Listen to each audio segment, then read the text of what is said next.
आपण समास हा विषय अभ्यासणार आहोत। तर समासामधील आपण पहिला प्रकार पाहिला तर अव्ययीभाव समास। आता आज आपण दुसरा प्रकार पाहणार आहोत, तो म्हणजे तत्पुरुष समास।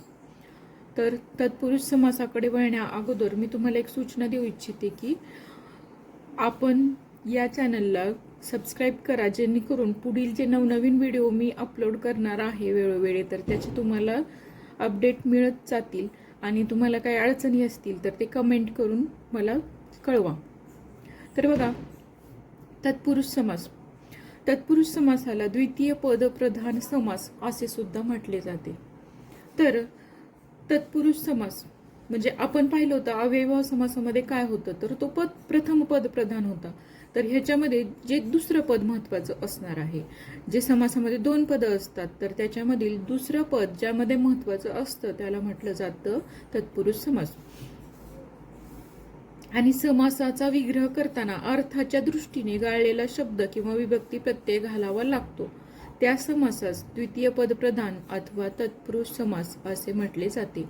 म्हणजे जेव्हा आपण त्याची विग्रह करणार आहोत, समासाचा विग्रह करणार आहोत सामासिक शब्दाचा, तर तेव्हा आपल्याला जो गाळलेला शब्द आहे तो इथं घालावा लागणार आहे। हे एक महत्वाचे म्हणजे दोन गोष्टी आपल्याला इथे लक्षात घ्यायच्या आहेत की ज्याच्यामधील दुसरं पद महत्वाचं आहे आणि त्यासोबतच ज्यामध्ये विग्रह करताना अर्थाच्या दृष्टीने गाळलेला शब्द किंवा विभक्ती प्रत्यय घालावा लागतो, त्यालाच द्वितीय पद प्रधान समास अथवा तत्पुरुष समास असे म्हटले जाते।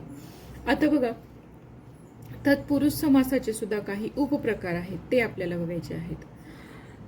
तत्पुरुष समासाचे एकूण 6 प्रकार आहेत। त्यातील पहिला आहे विभक्ती तत्पुरुष समास, दुसरा आहे उपपद तत्पुरुष समास, तिसरा आहे नत्र तत्पुरुष समास, चौथा आहे कर्मधारय समास, पाचवा आहे द्विगु समास, सहावा आहे मध्यम पदलोपी समास।